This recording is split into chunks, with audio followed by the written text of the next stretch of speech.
Oke, Assalamualaikum warahmatullahi wabarakatuh. Selamat siang semuanya. Baik, saya akan coba menjelaskan terkait dengan proyek eksponensial saya, yaitu tentang produksi Ice Cube. Nama saya Stiana Ian Pradipta. Ini adalah syarat untuk eh, final exam di mata kuliah Sustainability Project Management dengan dosen adalah Bapak Edi Sofyan. Oke, mulai dari kontennya nanti ada background, market analysis, kemudian exponential mindset, method, tool, organisasi, teknologi, sampai dengan financial analysis. Eh, untuk latar belakang sendiri, kenapa saya memilih proyek untuk pembuatan S-Cube, karena adanya pertumbuhan di sektor kuliner ya, ini semakin tinggi saat setelah pandemi COVID-19 berakhir ya. Jadi memang cukup signifikan kenaikannya untuk usaha di bidang sektor kuliner. Nah, tidak terlepas dari usaha tersebut, tentunya sangat dibutuhkan suplai dari minuman itu sendiri. Nah, bahkan saat ini popularitas untuk minuman dingin sangat signifikan ya, sehingga saya coba untuk bisa apa namanya masuk ke dalam bisnis pembuatan es batu kristal, karena es batu kristal ini dianggap lebih higienis dan tahan lama dalam proses pembuatannya.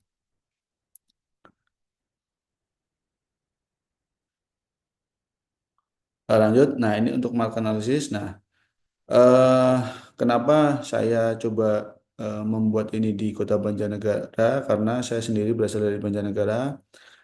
Saat ini kebetulan saya bekerja di Jakarta, tetapi ingin sekali mempunyai usaha atau bisnis sampingan yang ada di kampung ya.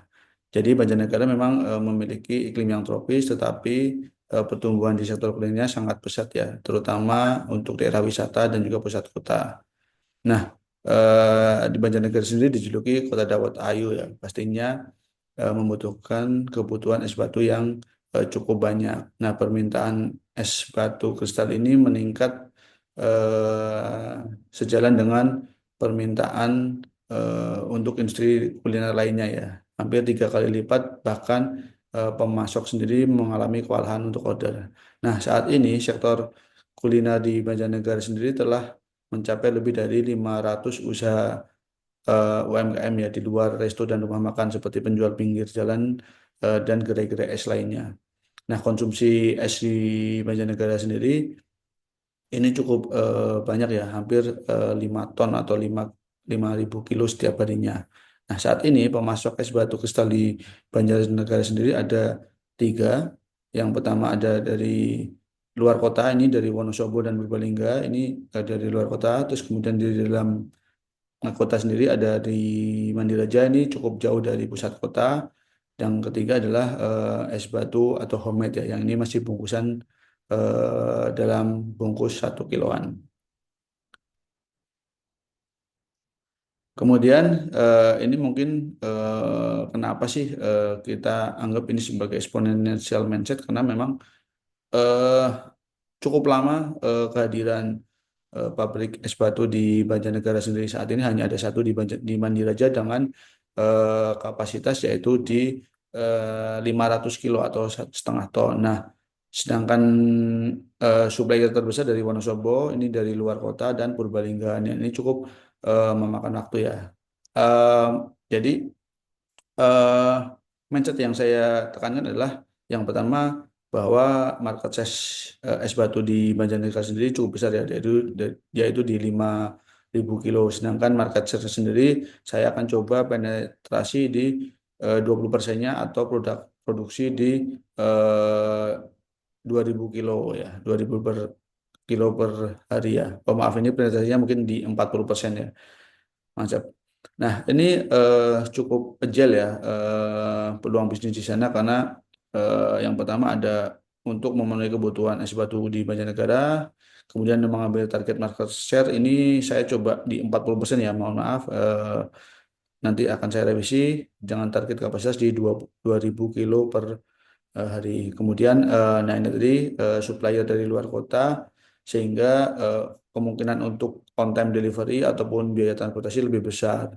Terus yang keempat adanya penggantian atau mindset dari para pedagang itu untuk mengganti es batu balok yang saat ini tidak saya pakai karena harus memecahkan balok-balok batu itu menjadi lebih kecil, sehingga memerlukan waktu yang cukup panjang. Dan yang kelima adalah melimpahnya sumber daya air yang ada di Banjarnegara sendiri yang bisa dimanfaatkan untuk sumber dari es batu itu sendiri.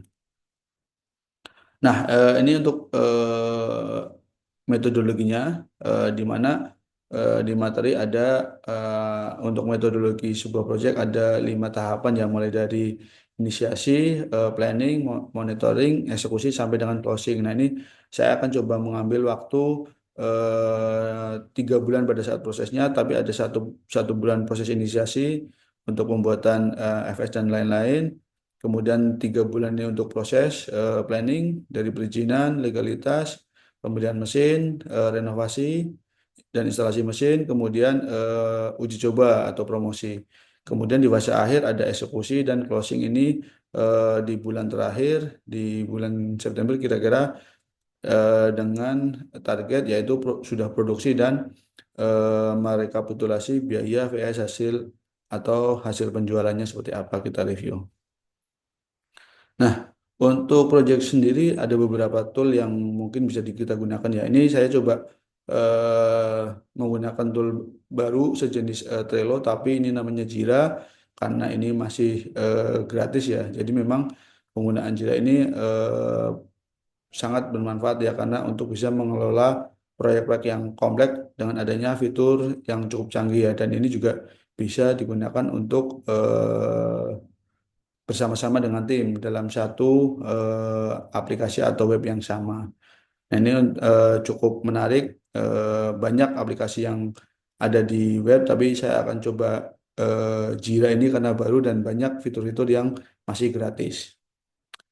Nah, untuk exponential teamwork sendiri itu sendiri nanti saya akan coba memangkas atau memaksimalkan sumber daya manusia yang ada. Jadi project owner ini sekaligus project leader akan saya pegang. Kemudian saya akan menambah 1 orang admin, sales, marketing, dan accounting akan merangkap jadi satu. Kemudian ada 2 orang operator produksi yang tugasnya adalah sebagai operator produksi, yaitu kita akan coba mengoperasikan mesin sampai dengan pendistribusian dan juga perawatan mesin. Kemudian untuk admin sendiri tugasnya untuk mencatat penjualan, mengelola pemesanan, sampai dengan menjalankan promosi baik itu digital maupun non digital. Lanjut ke eksponensial teknologi. Nah, ini cukup menarik ya, karena saat ini sudah banyak teknologi yang bisa kita gunakan. Ini mungkin layout atau workshop yang akan kita gunakan. Kemudian kita akan berusaha memaksimalkan area yang ada, mungkin membutuhkan area seluas 120 meter persegi. Kemudian dari segi teknologi untuk SQ Production, saya akan coba menggunakan Smart S Maker dengan IoT sehingga bisa memantau produksi dari jarak jauh ya. Artinya kita bisa melihat performan mesin maupun produksi itu secara real time. Kemudian ada sistem reverse osmosis atau RO untuk pemurnian air dengan teknologi UV ya, ultraviolet. Nah, ini untuk apa namanya pemusnahan bakteri. Kemudian mungkin nanti ada cold storage atau freezer yang menggunakan inverter dan hemat energi, menggunakan QR code untuk tracking pemesanan dan batch produksi, mungkin batch produksi dan segala macam, dan juga kemungkinan ada penggunaan solar panel untuk pengganti pasokan listrik saat ini. Oke, lanjut. Ini adalah time frame project yang akan saya jalankan. Jadi mulai dari start bulan Mei, inisiasi 1 bulan sampai dengan planning mulai bulan Juli, Juni sampai September ini diharapkan bisa segera terpenuhi dan nanti September sampai dengan Desember harapannya bisa go live production dan juga melihat eh, produksi per bulannya. Nah, untuk financial sendiri cukup menarik ya bahwa untuk investasi awal untuk pembelian mesin dan instalasi segala macam ini totalnya ada di 342 dengan kapasitas adalah 2 ton per hari. Ini saya membuat mesin Kristal S dua unit ya. Kemudian untuk biaya tetap tadi ada gaji karyawan untuk 3 orang masing-masing 3 juta. Ini kenapa saya pasang 3 juta karena UMR di Banjarnegara sendiri masih di 2 juta, jadi ini harusnya cukup menarik ya untuk seorang karyawan digaji 3 juta. Kemudian sewa tempat, penyusun mesin ini totalnya ada di 17 juta. Kemudian biaya variabel sendiri termasuk listrik, air bahan baku, bahan bakar untuk genset maupun untuk transportasi. Kemudian untuk transportasinya atau perawatan maintenance dari mesin itu sendiri sebesar 13 juta. Nah, proyeksinya dan ROI-nya seperti apa? Ketika kapasitas produksi per hari mencapai 2.000 kilo dan hasil produksinya dan hari produksi selama sebulan adalah 30 hari, maka omset bulan adalah di 72 juta dan dikurangi dengan biaya operasional tadi, dikurangi biaya tetap dan biaya variabel sebesar 31 juta. Jadi sehingga laba kotor setiap bulan adalah di 40 juta. Ketika kita investasi di 342 juta, maka kemungkinan akan balik modal di 8,4 bulan ya. Sehingga kenapa saya anggap ini sebagai proyek yang eksponensial karena cukup menarik. Kita bisa punya penghasilan di 40 juta kotor ya, ini belum dikurangi nanti pajak dan lain-lain, tapi bisa balik modal kurang dari 1 tahun. Mungkin ini penyampaian proyek eksponensial dari saya. Kurang lebihnya mohon maaf. Saya akhiri. Terima kasih dan Assalamualaikum warahmatullahi wabarakatuh.